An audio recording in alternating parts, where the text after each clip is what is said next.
ప్రపంచమే గర్వపడే విధంగా అంబేద్కర్ రాజ్యాంగాన్ని భారతదేశానికి ఇచ్చారన్నారు నకిరేకల్ ఎమ్మెల్యే వేముల వీరేశం.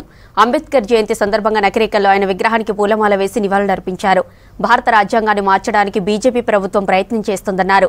అన్ని వర్గాల ప్రజలకు రక్షణ కవచంగా నిలిచేది కాంగ్రెస్ ఒక్కటే అన్నారు ఎమ్మెల్యే వేముల వీరేశం. పాలను నీళ్లను వేరు చేసినట్టుగా కులగణన జరిగితేనే ఆయా కులాలలో జనాభా ఎంత ఉన్నారు, వారి యొక్క ఆర్థిక స్థితిగతులు ఏందనేటువంటిది చాలా స్పష్టంగా ప్రభుత్వం దగ్గర ఒక డేటా ఉంటుంది.